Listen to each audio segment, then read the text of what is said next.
Ready to begin? We'll stand and start with the Pledge of Allegiance. I pledge allegiance to the flag of the United States of America and to the republic for which it stands, one nation, under God, indivisible, with liberty and justice for all.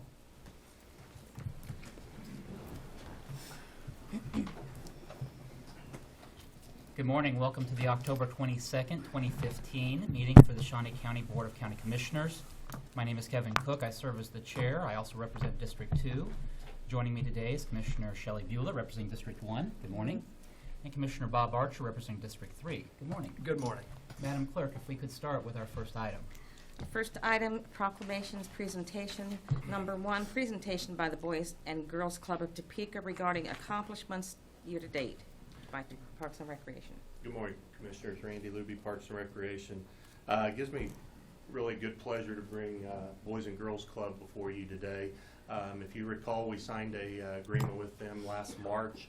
I believe between that and the grand opening, they put in close to over 2,000 hours of volunteer hours to make over the Abbott Community Center and turn it into their teen center.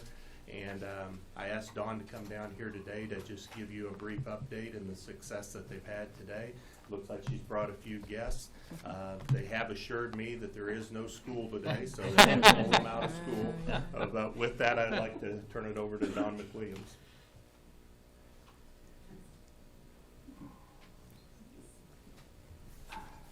Good morning. Morning. Good morning. Good morning. I'd also like to introduce Glenda Kafer. She's the president of our board of directors. Thank you very much. Appreciate that. Thank you. Thank you. These are club members of our teen center. This is Neve, Samaris, and Janesha. And they'll have a couple words to share with you momentarily. What we'd like to do, as Mr. Luby indicated, is provide you with an update on where we're at in regards to programs and services provided at the Abbott Community Center, now known as the Boys and Girls Club Teen Center. As you are aware, we fully executed the contract March 30th. From that day after, it was very rigorous in really bringing that environment up to the conditions necessary to serve our teens out of. As Mr. Luby indicated, we really reached out to the community for community volunteers to help us achieve that. Over 2,000 hours of volunteer service were provided 7 days a week, sometimes 10 hours a day. It was very important to us, since we were provided the opportunity to provide services, to get in there as soon as possible. With that came approval from the state fire marshal to operate children's services out of that location, as well as being licensed by KDAG, and then being certified by the Shawnee County Health Department Child Care Licensing Program, which was a very tedious process for us.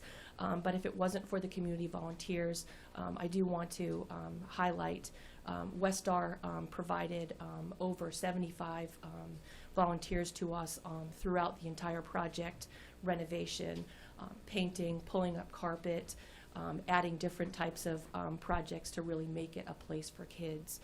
Hills was also a very major contributor, as well as Architect One, who actually did the physical interior design based upon visions that the kids had on what type of center that they would like to have, so that they could have the maximum club experience possible.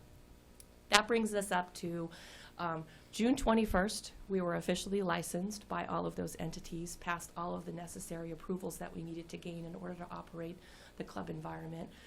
June 22nd, we provided an unveil to the community to show everybody the transformation of that center location, and to also give an identification of all the programs and services that we would be providing. And then on June 23rd, we fully opened to provide services to teenagers. At that time, we were in the midst of our summer program. We provide a summer enrichment program for kids. Obviously, our smaller children are served in our Adams Club location, and we transitioned our teen services, which are 7th graders through 12th graders, to our teen center. I'm going to let the girls kind of give you a feel from their perspective on kind of what that transition meant to them. But I wanted to provide you an overview of what those services look like in the amount of time that we've had since we've been there. We had a very rigorous summer enrichment program to help address summer learning loss. Through grant funding through the Topeka Community Foundation, we were able to provide a very comprehensive math STEM program for the kids, which was very, very successful. We also did a literacy program called Summer Brain Game, which addressed literacy issues with children. By the end of the summer, we had a total enrollment of 62 kids. Keeping in mind, we were kind of behind, not knowing when we would actually get in, so we didn't really have the opportunity to officially recruit. But keeping in mind the summer prior, we only had 41 teens at the Adams Club. So a small amount of growth for the summer, but very, very, very impactful. The other exciting thing that we were able to provide over the summer as well, 3 meals a day for the kids, hot breakfast, hot lunch, and hot dinner. Very, very crucial to our population, to those children that we serve. We also really expanded their experiences through a number of different college visits and really supporting our mission of academic success, making sure that our kids have a plan in place for life after school. So very important that we're addressing truancy issues as well as making sure that they're exposed to the opportunities that they have to them when they graduate. So a number of college tours, which were very exciting, and a lot of exposure to the arts through the Women's Fund. The kids were able to participate in a number of theater productions, both in Kansas City and both locally. But that also involved some coursework as well as some debriefing and some follow-up with the actors after each play. They saw Hairspray, they saw The Addams Family, and we've got a couple other ones coming up on the agenda that have been very exciting and transformational for the kids as well. So really making sure that we're providing these opportunities for kids that they otherwise won't have. Some of the other exciting things that happened is we participated in the Night Out Against Crime with the Neighborhood Association. These are also recruitment opportunities for us. It's very important that for children in that neighborhood that they're aware of Boys and Girls Club. And we have kids that walk to the club from the neighborhood, so that's a success. Lecrae is a Grammy-winning Christian rap artist. He came to Topeka, but he came to the Teen Center, and he met with the kids in partnership with Great Life and talked about the greatness that these kids are achieving and overcoming barriers. We had almost over 150 kids that were part of that. Our kids from the club were charged with bringing a friend, another recruitment opportunity that have also kind of gained our opportunity to increase our enrollment for kids. It was a really great exposure for them to kind of meet somebody that they see and they look at in a positive light, but really commending them for the really great work that they're doing as well. Some of the other things that we've done in regards to the kids is our Good Character and Citizenship program. Over 60 hours this summer from June when we got in until the beginning of the school year was provided in volunteer service. Our kids giving back to the community, whether it be in the neighborhood cleanup or whether it be at Helping Hands Humane Society as well as Harvesters. The kids are very dedicated to giving back to their community. That brings us up to current. School is in session, not today. It is a school day out. Since the 13th of August, I'm sorry, when I step back, the summer program was provided from 7:30 to 5:30. On the 13th of August, we started up the after-school school day out program. We're available to kids when school gets out. At 2 o'clock is when Capital City gets out until 7 p.m. We expanded our transportation routes. We didn't have the capacity to serve the number of kids at Adams Club, but having the Abbott Center has allowed us to expand, obviously, the number of lives that we touch. So we expanded to every single middle school in 501. We now pick up. It's very important for us to get the kids to the club, and so that transportation component is key. We pick up at every single middle school. The principals and the administration staff have been very, very supportive of that, and also helping to get parents to get their kids transitioned into those programs. When the kids arrive at the club, they have a snack. We participate in Power Hour, which is a comprehensive program to help kids on their homework. Tutoring is necessary. That's provided. And we're continuing that career launch process where kids are developing a plan for after they graduate, whether or not that's work, whether or not that's the military, or whether that be education. Today the kids are actually going on a college visit to Baker University, which they'll be meeting with a student panel to talk about that school environment, different types of fields of course study, as well as taking a tour of the campus as well. Our Healthy Lifestyles programs are also very critical. Smart Moves and Passport to Manhood are really helping to address the issues of drug and alcohol abuse, gang resistance training and exposure, as well as making sure that kids who need mentors are matched up appropriately to help them and guide them in making the appropriate choices necessary. We also have some really fun recreation and physical activity programs that are provided. For example, Ken Berry is now providing free hitting lessons to our teens in our teen program. So that'll start up at the beginning of November. These are all really big, exciting things for kids to want to join the Teen Center, to be able to share in those opportunities. We also have a great partnership with Westar in their Electrify Your Future program, really exposing kids to different types of work in industry within Topeka. These kids are going to grow up to be great adults. We want to keep them in our community, and we want to have them in our business industry or in our colleges to come back and make a difference in our community. I'm really pleased to announce to you today that as of yesterday, we had 101 enrolled members. It's a little bit nervous. We're a little bit nervous for that because by KDHE standards, we're allowed to have a maximum of 100 kids in the actual club environment. So should they all come on the same day, we may have a little bit of an issue, but we'll just arrange an excursion or an outing. We'll be creative. So the other really neat thing is if you truly want to see what a community is about is looking at how that center came to fruition. It truly was business, parents, our board members, our staff, our kids, really coming together to make this happen. And watching this has truly been a privilege for me as well as others.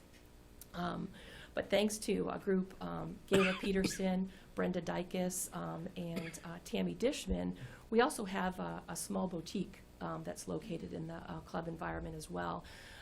It is trendy, gently used clothing, backpacks, shoes for the kids to access for interviews, for college visits, for school, for whatever they might need to kind of give them the extra positive feel of actually who they are, which has been really exciting for us to be able to provide.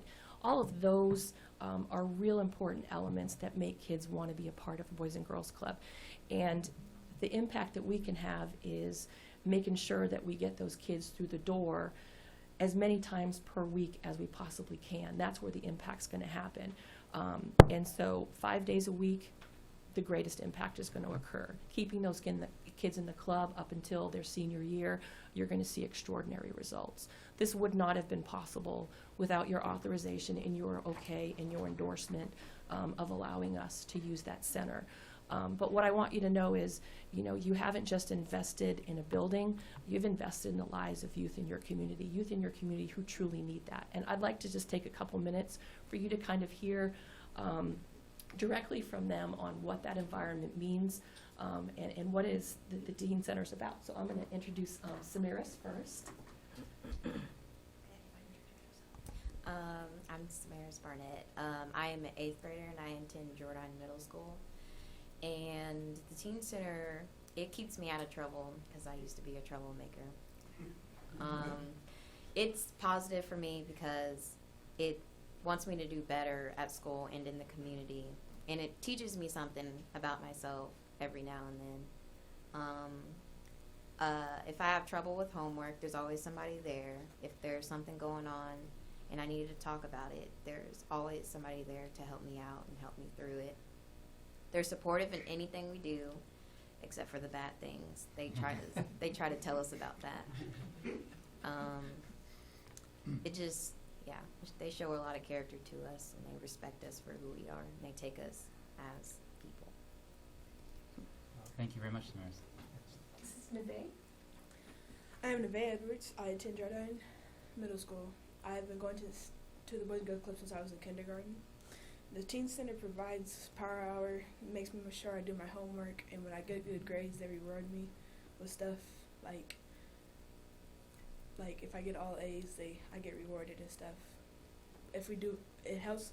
It gives us time to volunteer.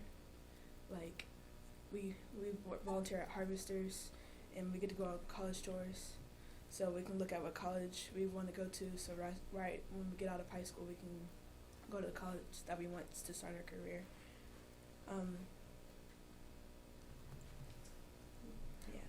Thank you very much. And this is Ms. Shawnee. Hi, my name is Janasia Hampton. I'm a 7th grader and I attend Eisenhower Middle School. The Teen Center is a positive outlet. It gives me somewhere to go instead of just being at home, watching TV, just doing nothing. And when we do power hour, we always have somebody to help us do our homework and stuff. And in the summer when we did summer brand game, I usually slope a little bit, by half a grade, and this year that didn't happen. I actually went higher because of that, I think. And yeah, we do a lot of fun stuff that I probably usually wouldn't do if I didn't go there. And it's just fun. So last year, did you go to the Adams Center? Mm-hmm. So how is the Abbott Center different than the Adams Center? We get treated more like grown up. We do stuff more independent instead of having to always be in just one group. We can spread out all over the Teen Center instead of having to transition spots. So it's been a good thing to have the Adams Center to be able to go from Adams to Abbott. Mm-hmm. Very good. Sometimes I miss the Adams Center though. I miss the little kids. Well, soon enough they'll be there with you.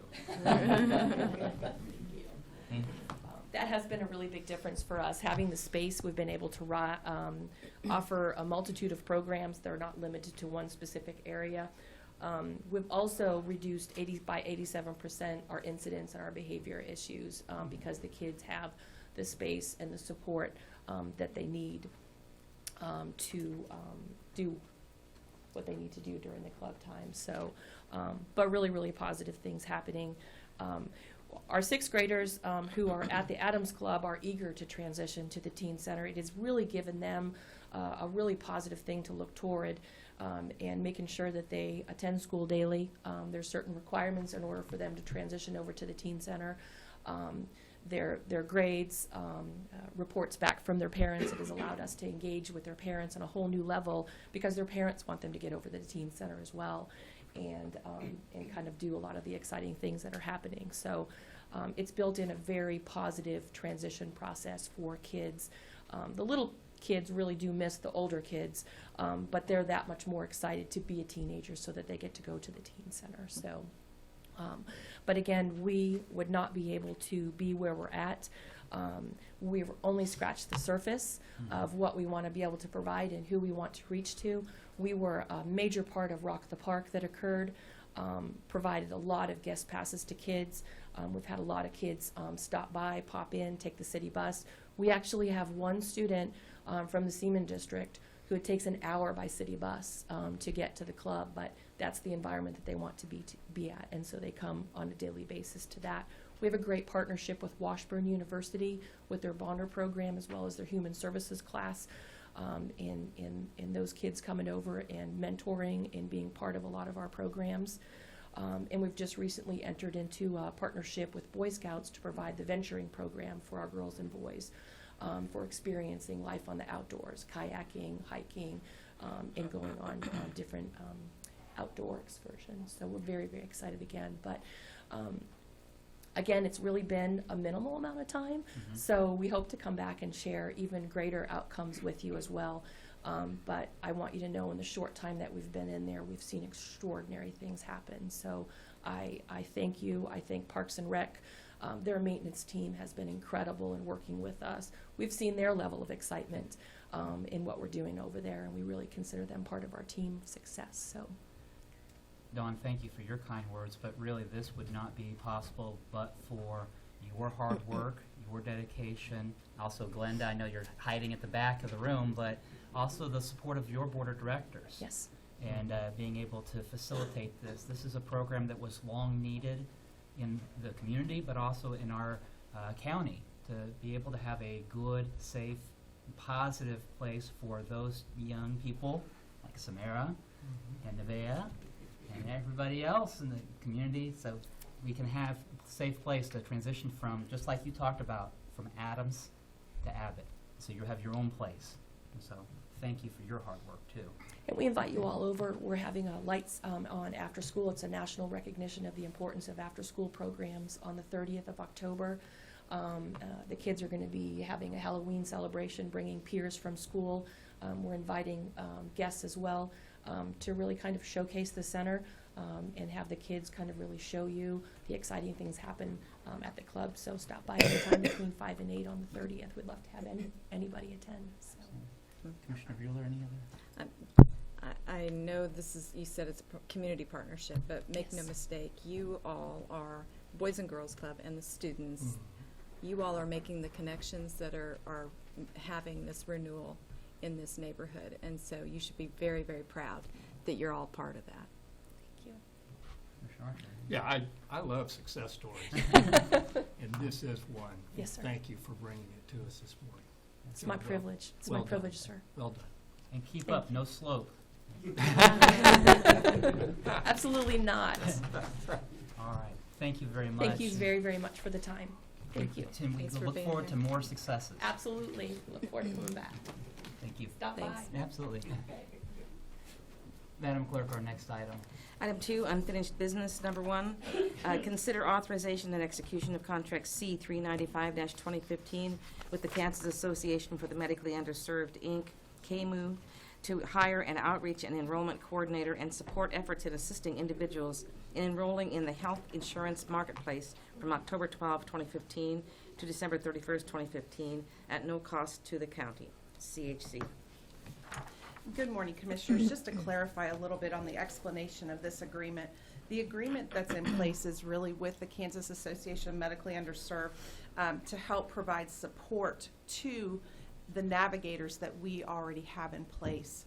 We have an outreach and enrollment coordinator who's been with us. We're going on our 3rd year with the health insurance marketplace, and so this agreement with the association just provides additional support in training of our folks, as well as support during those open enrollment periods. There is no cost for this. It just, again, provides us with that additional support. And this is an agreement that we have had in place for the past couple years as well. So I'd be glad to answer any other questions. Are there any questions regarding this item? I'll make a motion then to approve the authorization and execution of the contract. A second. Motion made by Commissioner Cook, seconded by Commissioner Bueller. All in favor, say aye. All opposed? No. Passes 2-1 with Commissioner Archer dissenting. Thank you. Next item. Item 2, under unfinished business, consider approval of resolution number 2015-87, adopting the East Central Kansas Region J multi-hazard, multi-jurisdictional hazard mitigation plan. Good morning, Commissioners. Dusty Nichols, Emergency Management. This was put on the agenda last week, and I asked that it be deferred for a little while so we could figure out a couple items out in it. We have not been able to come to a resolution on those yet. I'm not sure when that's going to happen, so if we can postpone that. We anticipate getting it done by the end of the year. I've been working with Mr. Beagle as well. And there's a couple items that just kind of threw us off, so we want to make sure we're putting a document that we can actually follow through with in front of you. And I might note, I spoke with Director Nichols earlier in the week, knowing that this is an item that probably does need to be deferred indefinitely, but since we had set it for a date certain to return, we had to put it back on our agenda. So at this time, I would make a motion then to defer any action on this item until it's ready to return. Second. Motion made by Commissioner Cook, seconded by Commissioner Bueller to defer indefinitely. That'll work. Or until right. All in favor say aye. All opposed passes 3-0. Thank you. Appreciate it. Our next item. Item 3, consent agenda. Are there any questions regarding the consent agenda? I'll make a motion to approve the consent agenda as presented. Second. There's been a motion made by Commissioner Archer to approve the consent agenda as presented. That was seconded by Commissioner Bueller. All in favor say aye. All opposed? Passes 3-0. Our next item. Item 4, new business A, County Clerk number 1, consider all voucher payments. Vouchers are totaling $1,277,282.08. Holding accounts make up $483,653.11. The detention facility, $155,633.82. The majority of that is Horizon Health. And then multiple state grants, $114,414.20. And my questions have been answered. I would move approval.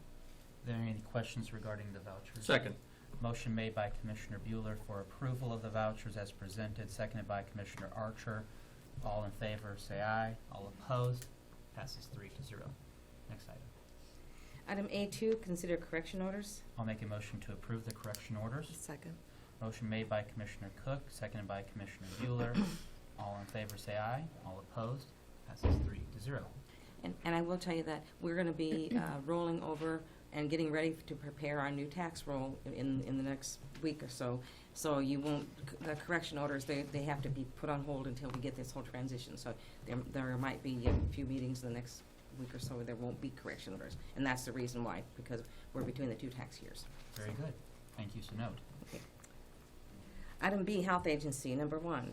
Consider authorization and execution of contract C401-2015 with the Meta Waste Disposal for collection and destruction of the biohazardous and pharmaceutical waste at a cost of $18 per box/visit, with the additional cost of $250 per year for pharmaceutical waste destruction.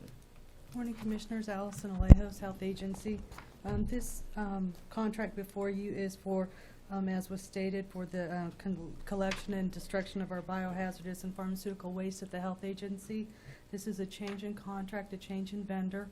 We had originally been with Stericycle, but we found that we could get a better cost to the agency through MediWaste. They are able now, one of the things that has been brought to our attention is there's a requirement through the EPA that we actually get pharmaceutical waste and have those disposed of differently than our other biohazardous waste.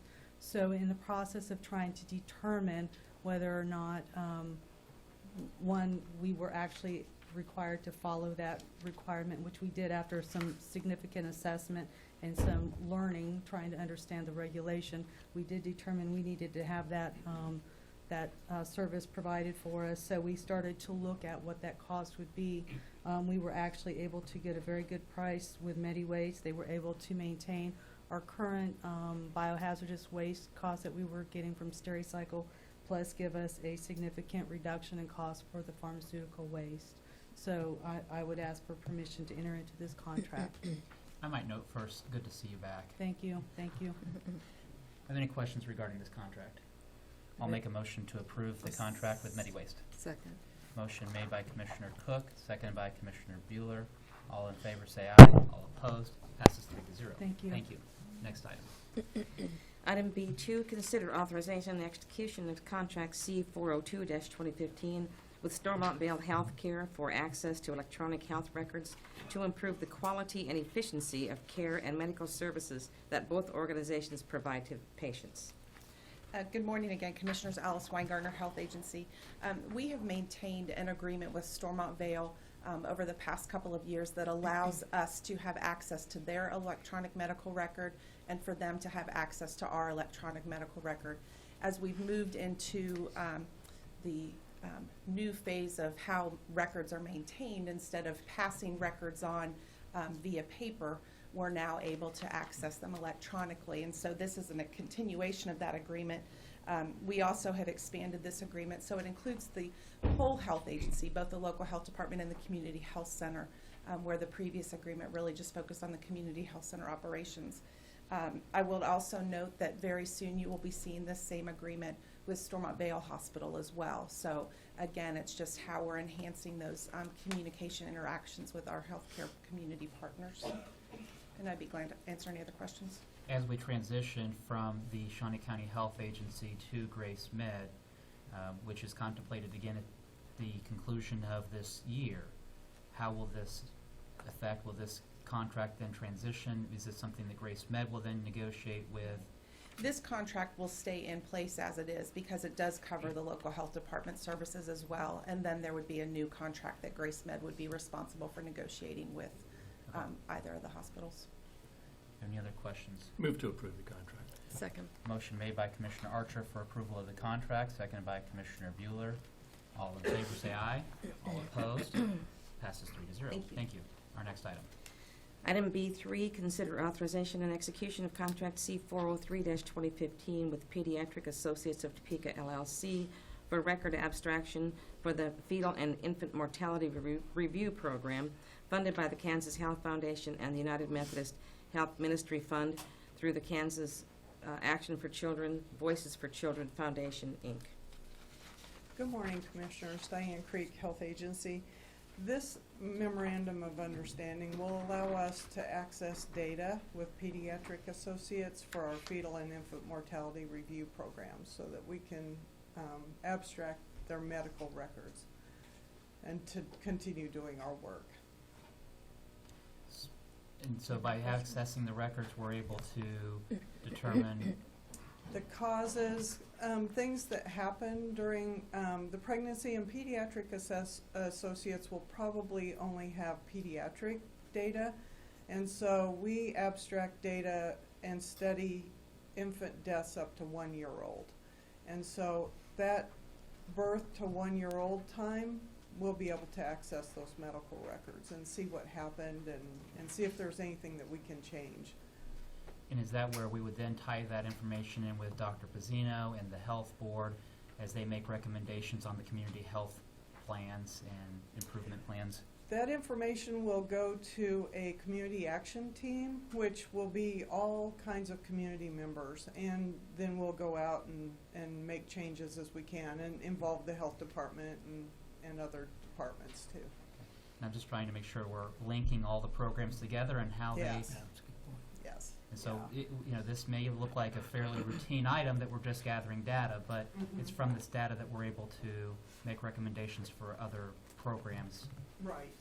I would add to that, that yes, the information that we gather from the community reviews or from the medical reviews along with whatever policies or procedures or recommendations are made from the community through the community action team, we would look at as an agency how we can tie that into our strategic plan and see if there's any connection along with the community health improvement plan. So all of those pieces are constantly being assessed and linked together as much as we possibly can. Okay. And this help also identify areas that we need to serve. Correct. Okay. Any other questions? Well, and Commissioner? just might note that this is the local health department. We are going to continue this work. It's the community health center that it will be with Grace Med. So again, trying to make that distinction for the public because it's complicated. It is very It just complicated. is, yeah. I'll Any move other- approval. There's been a motion for approval by Commissioner Bueller. Second. Seconded by Commissioner Archer. All in favor, say aye. All opposed, passes 3-0. Thank you very much. Our next item. Item B4, consider authorization and execution of contract C404-2015 with Hickok and Associates LLC to perform monthly site visits to review accuracy, reliability, and timeliness of patient test results in compliance with the clinical laboratory improvement amendment regulations at a cost of $550 per month and funded through tax allocation and program fees. Good morning, Commissioners. Ed Kalis with the Health Agency. This is basically a renewal of a contract that we've had with Hickok and Associates since 2008. Nothing has really changed except the total amount's going to reflect when the separation happens, just services for the local health department once that split occurs. So if you have any questions, please let me know. And so again, as we get towards the end of the year with Grace Med, there are services that are still ongoing with the local health department. And so just kind of keeping those services in place. Any other questions? Make a motion to approve the contract. I'll second. Motion made by Commissioner Cook, seconded by Commissioner Bueller. All in favor, say aye. All opposed, passes 3-0. Thank you very much. Our next item. Item C, Parks and Recreation, number 1, consider awarding bid to professional engineering consultants and approval of request to negotiate a contract with PEC to perform a dam safety inspection report for the Lake Shawnee Dam for a cost approximated to be between $5,000 to $6,000. Good morning, Commissioners. Terry Birtles, Parks and Recreation. Sometime back, I believe it was September 14th, you approved us to go to solicit requests for qualifications to provide a dam safety inspection report pursuant to Division of Water Resource State regulations. Lake Shawnee is a Class C high hazard dam and requires an annual or a 3-year inspection done by a qualified engineer. We solicited requests for quotations. We got 2 back, one from Professional Engineering Consultants of Topeka, one from GEI Consultants Incorporated of Kansas City. The Professional Services Selection Committee reviewed the 2 applicants and by unanimous decision recommended professional engineering consultants. You might know that they've done several of our recent DSIRs, and they are actively working on spillway improvements right now. So they're eminently qualified, and with that, I would ask that you approve the recommendation of the committee and allow us to move forward with contract negotiations, which will come back before you. This would be paid for from the 2016 operating budget of the department. And so Terry, the committee is going to make they're going to negotiate the contract. The contract is actually to perform the services to determine the quality of the dam, if there's any improvements that need to be made. It's a high hazard. If it were to fail, there's people that live immediately in where the water's going to go. Correct. And so we want to make sure that it's safe for the citizens, and so this is something that has to be inspected on an annual basis. And so we want to make sure that we are getting out the message that we take this very seriously. We do. Every 3 years we do this inspection and we correct any deficiencies and do the inspection next. Are there other questions? Move approval. There's motion for approval by Commissioner Bueller. Second. Seconded by Commissioner Archer. All in favor say aye. Opposed? Thank you, Commissioner. Thank you. Our next item. Item C2, consider approval of a request to award bid for noxious weed control herbicides to the lowest bidder for each chemical at a total cost of $100,892.79. Good morning, Commissioners. John Welborn, Weed Department.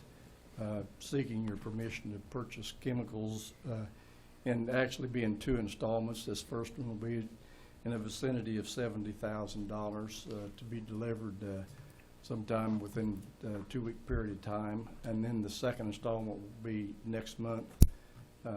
Our attempt is going to be to transition us back into the purchase of chemicals in the year that the chemicals are actually going to be used. This is something that's been done in the past, but has been altered a little bit in the last couple of years, and we're wanting to get back into a situation where it makes it a little bit easier for audit finance and ourselves to deal with revenue coming in for chemical sales. Okay. I'd be glad to answer any questions. Are we seeing the price hold steady? Is it going up? Prices are holding steady. Good. Move to approve the request. Motion for approval by Commissioner Archer. Second. Second by Commissioner Bueller. All in favor say aye. All opposed? Passes 3-0. Thank you very much. Thank you very much, John. Our next item.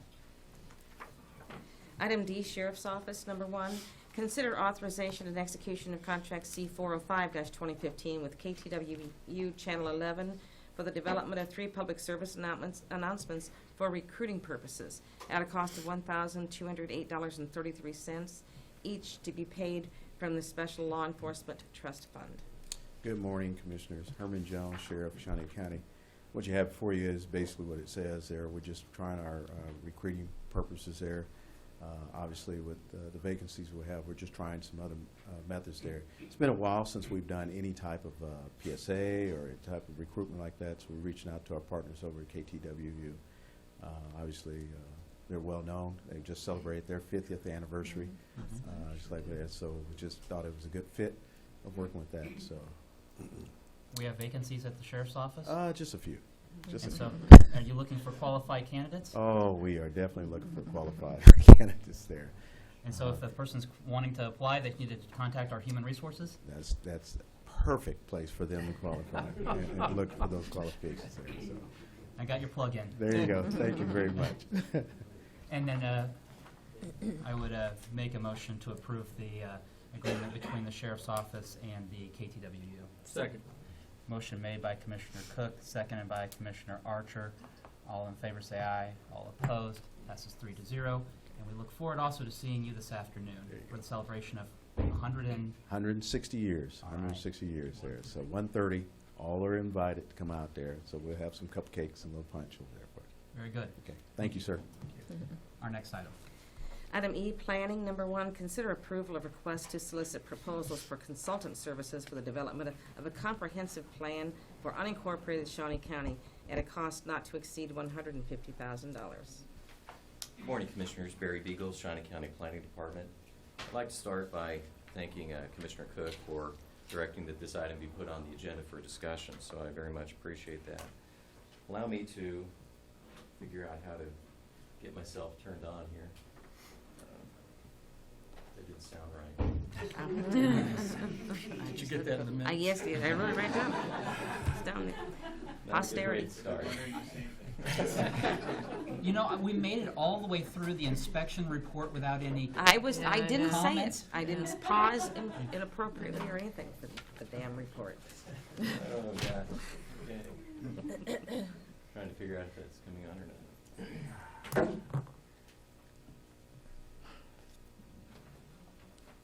Can you tell if that's...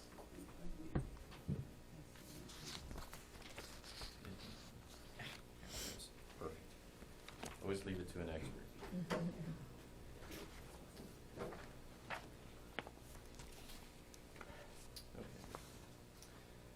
Let's see if I can get this going.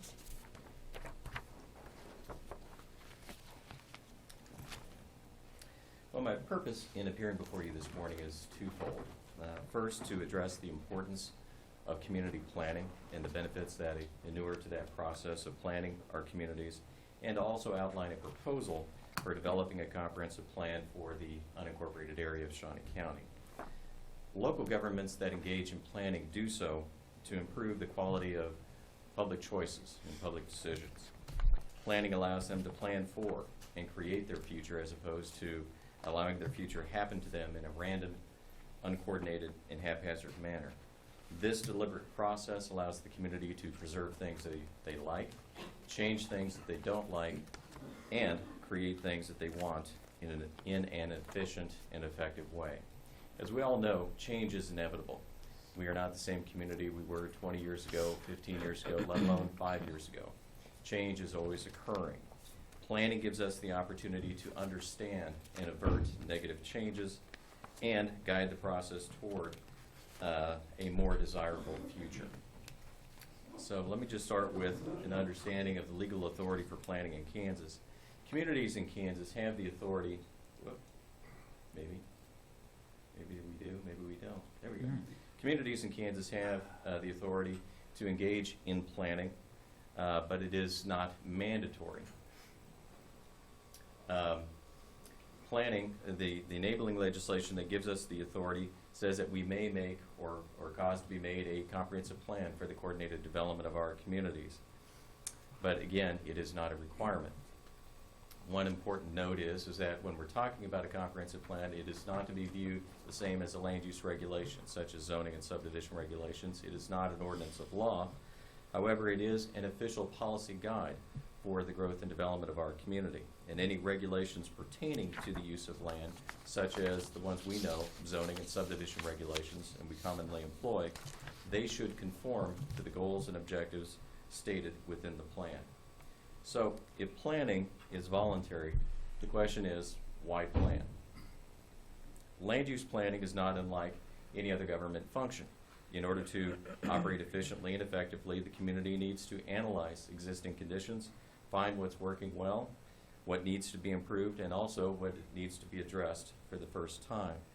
So planning is a means of preparing for the future. Planning enables us to look before we leap and avoid costly mistakes.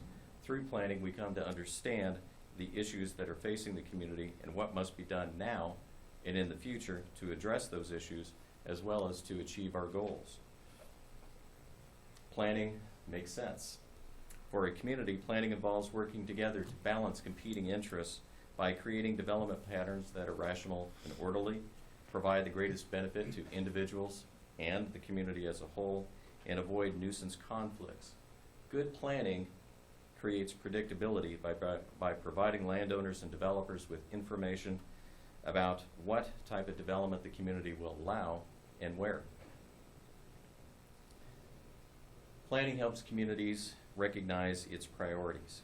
With a comprehensive plan, local officials can address the most urgent needs first. By going through the planning process and engaging the citizens of Shawnee County, we get to identify the needs, the issues, the problems, which is all then incorporated within our comprehensive plan.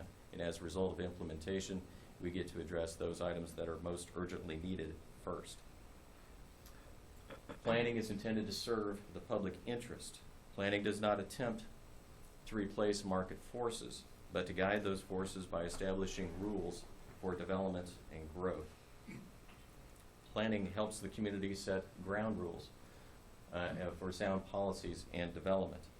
A comprehensive plan makes it easier for developers and builders to respect and understand community desires and public policies as they develop their individual projects. Planning helps identify both the positive and negative aspects of a community. What is good should be protected, what is bad should be changed, and what is possible should be done.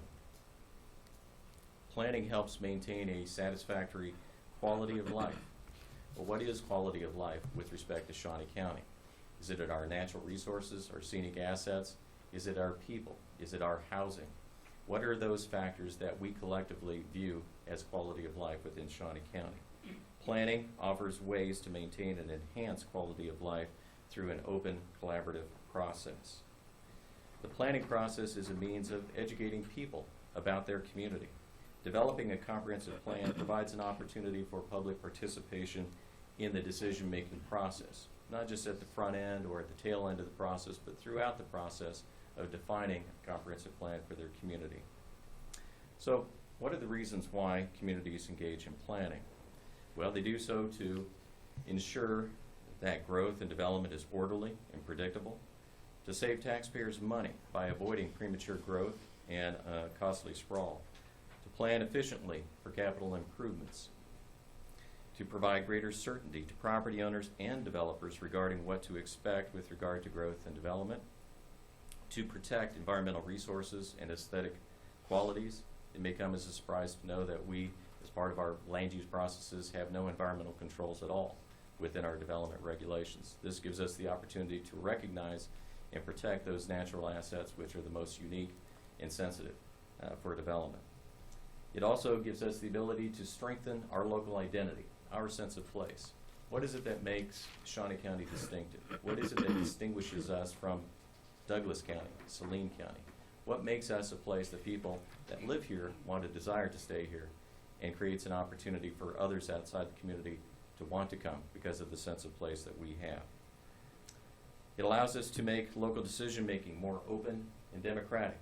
People, again, are involved in the growth and development of their community, and to ensure that development that development meets local needs. When communities engage in planning, basically they are seeking to answer such fundamentally important questions as, what are the common goals and objectives of my community, both now and in the future? How are we going to treat residential growth and development? What is our approach to natural resource conservation? Do we take into consideration ag land and prime agricultural lands and provide for their protection? How are we going to accommodate economic development in commerce and industry? What might happen to my community in the future, especially if we do nothing? If we stay on the path that we are now and we don't plan for the future, what are the likely consequences to occur? On the flip side, it allows us to ask the question, what do we want to happen? If we have a choice, would we want to choose something different? Do we want to project a more favorable future with regard to employment, economic opportunities, natural resource conservation than what we are able to achieve today? And also, how best can we achieve the future outcomes that we, the people of Shawnee County, desire? So planning encourages local governments to think strategically about all aspects of the community, both the man-made and the natural factors, and how all of these elements interact. Planning allows us to take a look at where the community has been and how it got to this point. In other words, understanding the forces and trends that have shaped Shawnee County in what it is today. But it also gives us the ability to define where it is that we want to go and how do we get there. Planning encourages a community development process that initiates action rather than one that simply reacts to events. And also planning is future-oriented, which involves the process of considering likely outcomes before choosing a course of action from various alternatives. Planning is also a process in which information on existing conditions is gathered, future trends are projected, alternative courses of action in the community are contemplated. Again, we only can understand these things through a deliberative, collaborative process of planning. These activities of information gathering, projection, and analysis are all part of the process of preparing the plan, which decision makers then end up using to guide the future development of our community. And planning is a process through which the community can manage and influence the quality of its future. Planning is also a means of sensibly guiding growth, both for existing and future populations. All told, through the planning process, it allows communities to create their future as opposed to having their future just happen to them. And it does so by preserving things they like, changing things they don't like, and creating things that they want in an efficient and an effective manner.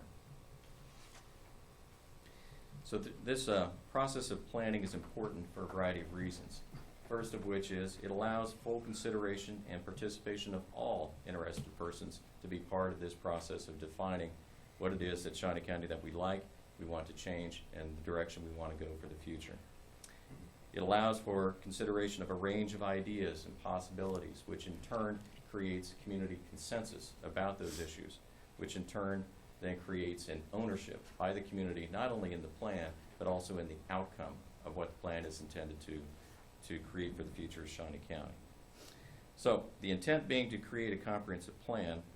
What exactly is a comprehensive plan?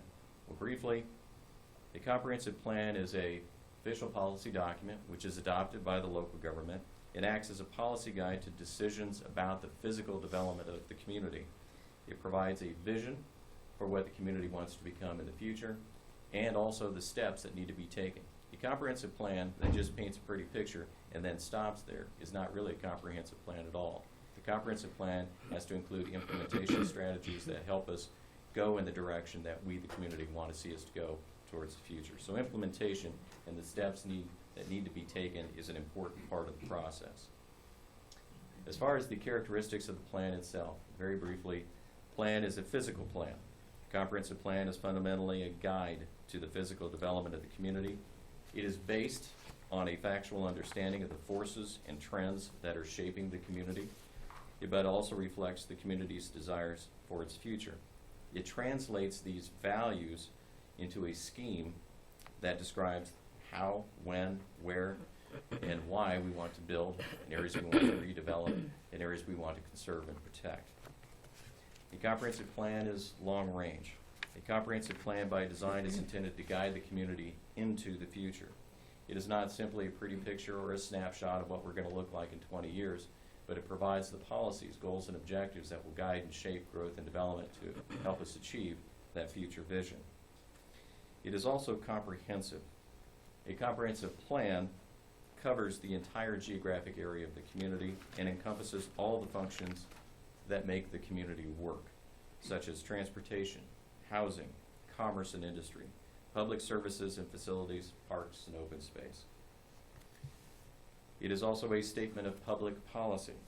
The plan translates community values, desires, and visions that we get by going through this deliberative process into land use and development principles that can guide the future growth of the community. The policies of the plan provide the basis upon which public decisions can be made. And then finally, related to that point, It is a guide to decision-making. The plan provides a framework and policy context in which to make all decisions relating to land use and development. If the plan is to make a difference, those who make decisions about the community need to take account of what the plan says. So, what is it that the planning department is proposing? Obviously, this is nothing new to the county commission, but here is our proposal. Planning department is seeking county commission authorization to issue a request for proposals to solicit proposals from qualified professional planning firms to assist in the preparation and development of a comprehensive plan specific to unincorporated Shawnee County. A consultant, okay, maybe not. There we go. Okay, a consultant would bring expertise to the comprehensive planning process and work in conjunction with local officials, staff, as well as the public in the development of the plan. As a first ever comprehensive plan for the county, which is an important point to note, public participation in the plan, extensive public participation in the plan is going to be required. The consultant would be expected to develop and prepare a public participation plan in conjunction with a comprehensive plan that will identify the means and opportunities to engage the citizens of Shawnee County in a meaningful dialogue about the future of the county throughout the process. The planning process will be expected to be conducted in an open and collaborative way with the intent of achieving community consensus regarding the plan's development. With regard to the time frame for the development of a comprehensive plan, the preparation of a comprehensive plan is a complex process involving multiple stages of development, including inventories and analysis, trends analysis, policy formulation, development of future land use strategies, and ultimately development of implementation strategies. To succeed, the comprehensive plan, as indicated, must include extensive public participation. And as a result, it helps to reflect the community values and creates a shared vision where residents are vested in the future and have a stake in the success of the plan. To complete a first ever plan for the county and one that reflects the values of its citizens and its interests is expected to take from 16 to 24 months to complete. With regard to project cost, the first time cost to prepare a comprehensive plan for Shawnee County is estimated to be between $100,000 and $150,000. $150,000 really being the high end of what would be the process. The planning department is requesting to encumber the unexpended balance of its 2015 budget, which includes a $50,000 outlay for planning projects, and to combine that with $50,000 that's programmed in 2016 also for planning projects. That would allow us a little more than $100,000 to negotiate a contract for consultant services beginning in 2016. So as to conclude, an effective comprehensive plan represents the vision and aspiration of its citizens regarding the future of their community. Having played an integral part in its formation, citizens will have a stake in seeing the plan implemented. A good comprehensive plan is one that takes a lot of hard work and community involvement, testing future scenarios, and realizing what is possible, and agreeing upon a course of action that a majority of the citizens of Shawnee County will support and defend. And anything that by design is intended to pull people together in an exercise that defines a desired future by consensus is a good thing.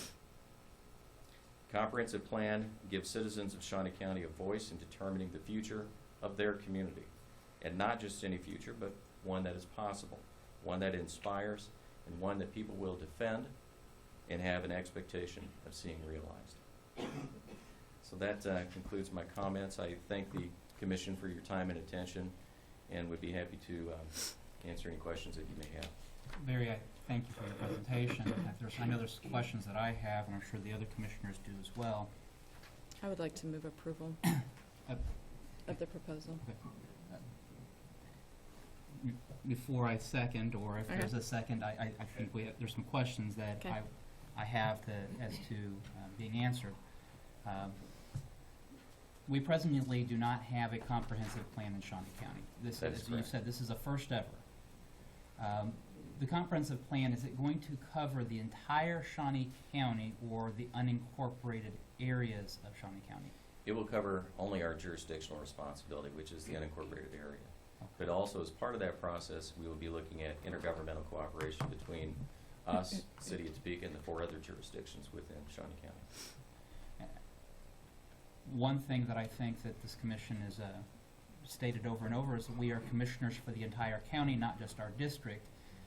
But digressing for just a moment, I would note that Commissioner Bueller, your district encumbers most of the unincorporated unincorporated area, and so your district would have the greatest impact by having a comprehensive plan.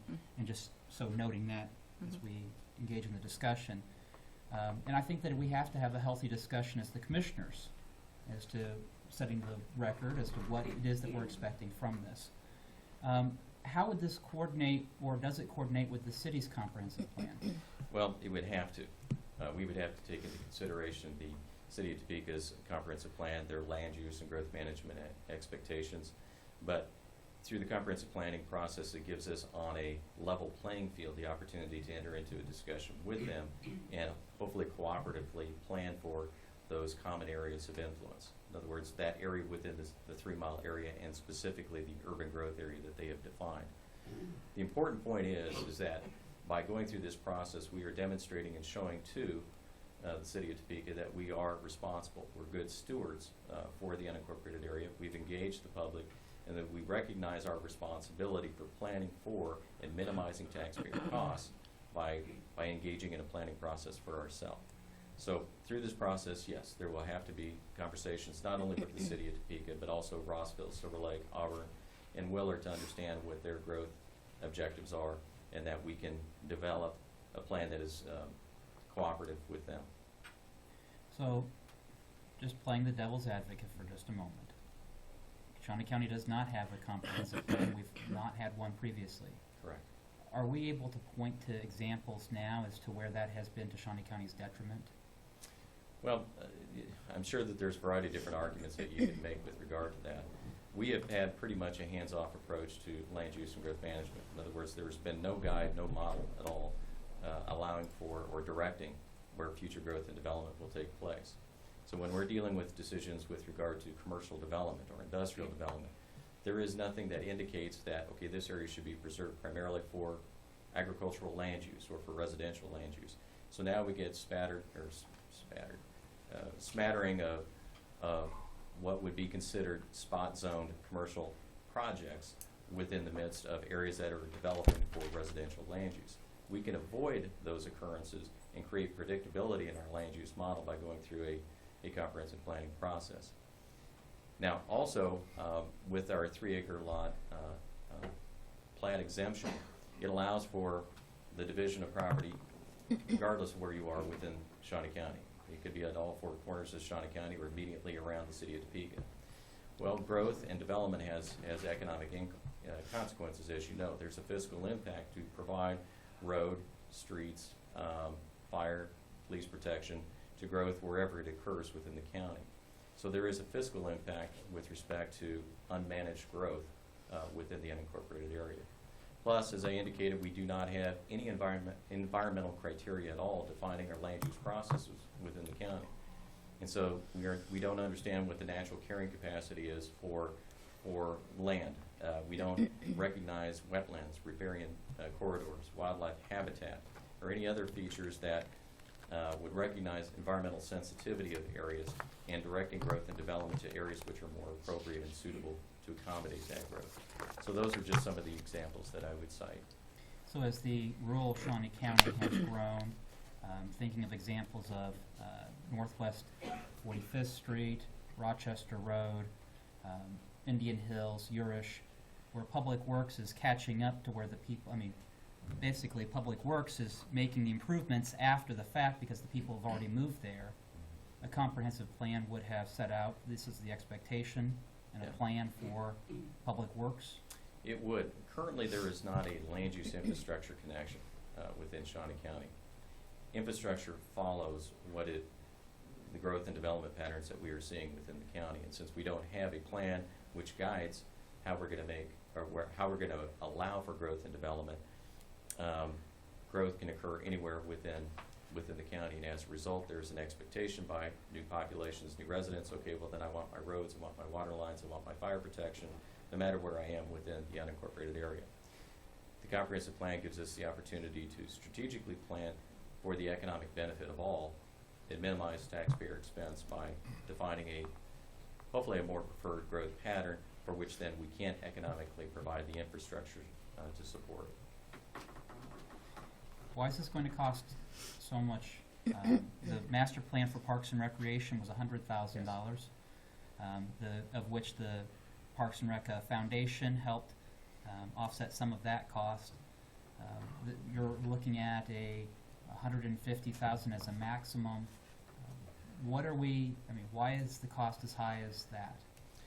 Well, as you've identified, Shawnee County has never adopted a comprehensive plan for the unincorporated area. In order for us to get into this for the first time, and more importantly, to really go out and engage the citizens of Shawnee County and working with them to identify issues, needs, problems, and even opportunities, that is going to be a very time-consuming process and add time to the process and the development of a comprehensive plan. So as we aggregate all this data, sift through it, engage the public, like I said, that's why I think it would take anywhere from 16 to 24 months to complete, which then adds to the cost of the project. But realizing that this is an upfront project, so once we develop a comprehensive plan, we're less likely to repeat that cost in subsequent years as we do updates and renewals of that comprehensive plan. But this as a first ever project for unincorporated Shawnee County, that's why I said at the extreme outside edge, I would see that it could potentially, because of public participation, be something upwards of 150.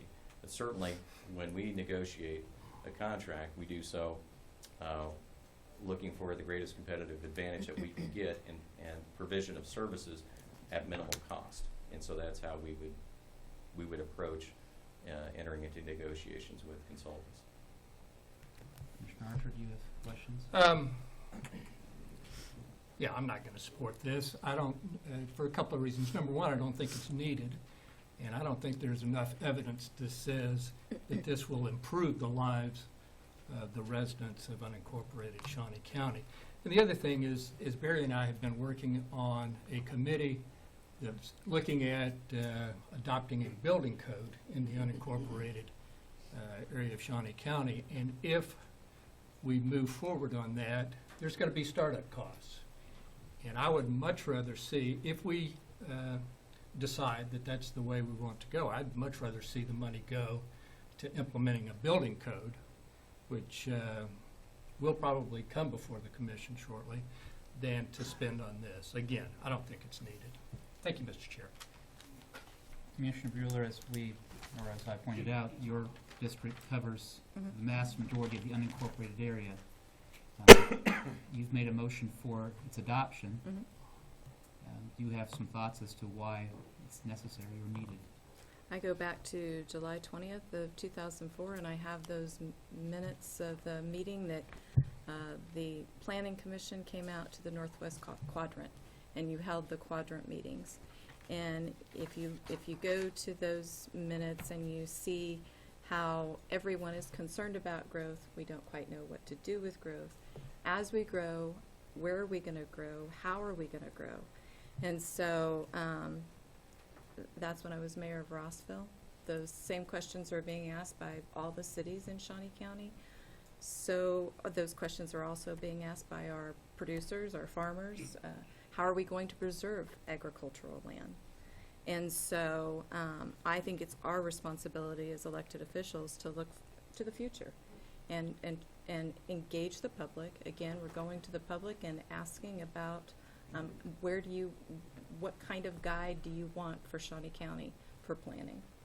And so I support it because I can go back, and I didn't bring my whole folder, but I have a number. I mean, we did the natural resource inventory and assessment, which is a good start for this comprehensive plan. We did that not all that long ago.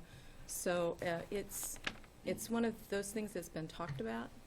It's time, and I hope you'll support it, Commissioner Cook, and if there's more time you need to process it, but I think it's one of those responsibilities that we have as elected officials. Commissioner Archer, I might note, I share your concerns with how this will, the impact financially, fiscally, overall impact. I am going to second it, and the reason for seconding it is this is a request for proposal. What proposals come back are going to be extremely critical of whether or not I would support it moving forward. Sure, absolutely. I think I would need to hear from whoever is a bidder as to what it is that they're going to produce for the county, what the end result looks like, and really making that business case argument, as this commission has said in the past, as to why we would move forward with it. But at this time, I'm desirous of more information to know who is willing to bid on this program or project, what the cost is going to be, and what the impact is going to be for the county. And so at this point, I'm willing to move to step 2, but by no means does that mean that I'm writing a blank check to the planning department for the adoption of a comprehensive plan. We need more information. And so, Commissioner Bueller, Fair enough. move forward to step 2. At this time, I would second the motion made by Commissioner Bueller. There's been a motion made for Commissioner Bueller for a seeking of requests for proposals for the comprehensive plan. That motion was seconded by Commissioner Cook. All in favor say aye. All opposed? No. Passes 2-1 with Commissioner Archer dissenting. Thank you. Thank you. Our next item. Item F, number 1, update on Willard Bridge project.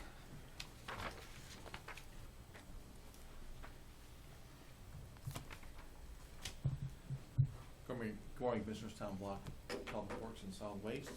Happy Willard Bridge Thursday. Yes, Willard Bridge Thursday.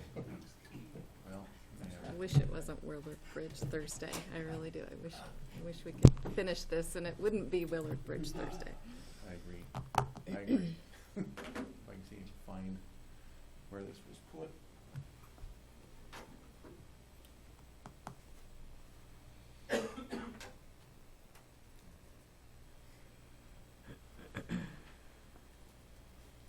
This will be, again, pretty short like last month. Just a few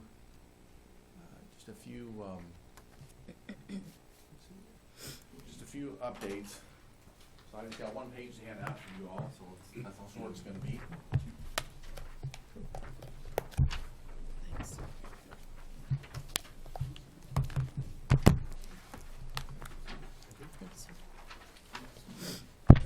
So I will run through these first few slides rather quickly because there's not really much change from last month. But as far as the update is concerned, the weekly bridge inspection, again, there's been no change. Everything's holding steady from past months, so we have no reason to change weight limits or close it or anything like that at this point. Design, again, as I mentioned last month, 100% complete. Permits, again, there's no change in there. Union Pacific still has the plans, and they are developing the agreement. The Corps of Engineers and KWR permits, they've been submitted and they're under review. We anticipate those coming back, in a fairly short time frame. And as I mentioned in past discussions, this is considered a categorical exclusion, is what we really want. It means very minimal environmental impact. As far as right-of-way is concerned, last month I had mentioned that we had just become aware that there were 4 other potential interested parties that had rights to about 4/100ths of an acre of ground. We have reached out to all 4 of those. We have received and reached agreement. In fact, actually, we've reached agreement with all 4 of them. 3 of them have signed their quitclaim deeds and have been paid. The 4th one is a gentleman who lives in Minnesota. We have made contact with him. He has agreed verbally to our offer. We have sent him the paperwork, and we are just awaiting that quitclaim deed to be sent back to us. This has a value of about $310, which is about 1/100th of an acre of ground that we're talking about. So that is the last parcel, I guess, that we are waiting for as right-of-way is concerned. As far as utility relocations, again, there's been nothing further. The utilities are aware. They've been provided plans, and they are just making provisions to get their facilities relocated, which will likely happen in 2017. As far as funding, I had spoken with the Assistant Secretary of Transportation at KDOT, who likely has much better contacts than I do at the federal government.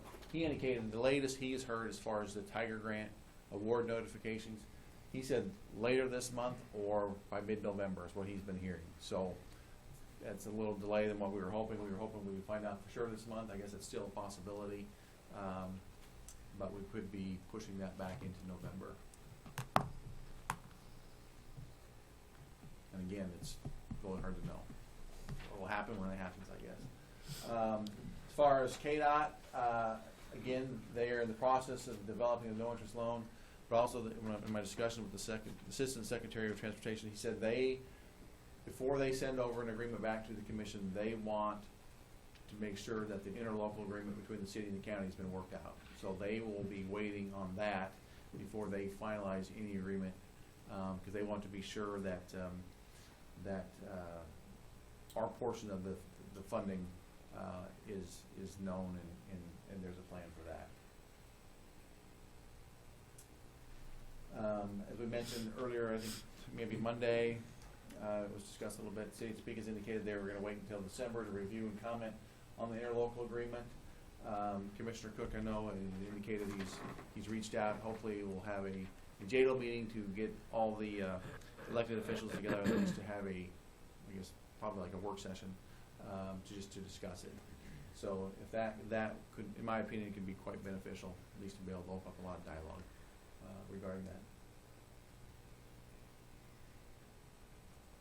And again, as far as any agreement with Wabunsee County, we really need to wait until we have a determination on any Tiger Grant funding, because that will impact their proportion of local assistance. Now, as far as the schedule, with all that's going on with the funding in the interlocal agreement, unless things change from what we currently think is going on now, I would now anticipate a February to March 2016 bid letting with a May to June 2018 completion if the way things look right now. Hopefully that can be changed, but at this point, from what I know, I'm just going to give you the heads up that I'm thinking it's going to push us back. And again, it depends on funding availability and type. And as far as Public Works is concerned, again, we're really kind of waiting on, we're really kind of in waiting mode for certain permits to come back, determine how we're going to fund fund the project, and waiting on that last right-of-way document to come back in. So with that, I will open it up to questions. Questions for Tom? Tom, I understand from speaking with the mayor that he is working to get that scheduled in the month of November for a JADO meeting for discussion, and so hopefully we would be able to secure that part. I think that would be, I think it would be extremely beneficial to be able to do that if you get that put together. But we wait for the official date to be set. Is coordinating with all the members of the City Council, County Commission, multiple calendars, so that we can all be there at the same time. Yeah. So, any other questions for Tom? I have a question, Tom. So if the scheduling anticipated February, March of 16 bid, but the environmental issues surrounding, when we can have construction in and around the river, can you go over that briefly? Yeah, essentially, due to some endangered species in the river, construction is not allowed to occur that disturbs the river during their spawning season or mating season, and that period is from April 1st through, I believe it's July 31st. I can't remember if it's July 31st or August 31st, end of the summer. So basically, from April 1st through the end of the summer. After that time, then contractors can get back in and do construction that actually disturbs the riverbed. If you're able to get into the river a couple of months ahead of April 1st, the contractors can go out and build causeways, essentially earthen berms that they can park their large equipment on, and they can work from there throughout the summer. But if those are not built prior to April 1st, then they're not allowed to get out into the river to build those. So that's the key. And then the other part on the end of the project is the last portion of this project would be, we're anticipating, the plan is to keep the bridge open throughout the duration of construction. So the last part of the project would be the reconnection of Carlson Road onto the new bridge. So there's going to be a little I guess realignment of Carlson Road for the last several hundred feet. That would be done towards the latter part of 2017, and when it comes to it would be asphalt construction. And typically asphalt construction, the latest you can construct is into the November time frame, because the asphalt plants usually close mid-November to December 1st. If we can't get the road built at the end of 2017, then asphalt plants don't reopen again until typically April 1st of the following year. So that would be April 1st of 2018, and then it would take 2 to 3 months to then build the road if we had to build it in 18. That's why there's a fairly significant delay if we don't get rolling.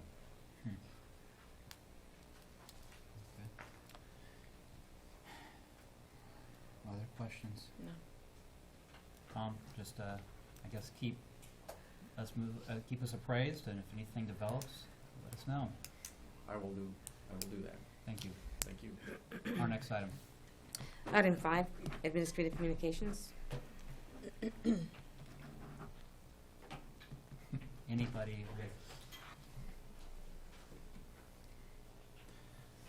Good morning, HR Cook, General Manager, Kansas Expo Center. Just a couple items of note after Darius Rucker and 2 hockey games this weekend. This weekend we roll into Auburn Publications, Mother Earth News Conference and Trade Show. This is one of our larger trade shows we have this year. Last year it was the first year. We had about 10,000 people show up for this trade show. Living off the land, more sustainability. They have a lot of demonstrations that whether it be raising chickens or skinning a deer or raising pigs. It's something for everybody, especially for the children. After Mother Earth News, we roll into the Siberian Husky Dog Show that John Knight loves so much, along with the state 5A and 6A volleyball tournament. Will be in conjunction with the dog show, along with the URA Rodeo Championships, and also this weekend we have the Swim and Spa show in Ag Hall. So we're quite busy. Thanks. Good. Oh, thank you. Any other administrative communications this morning?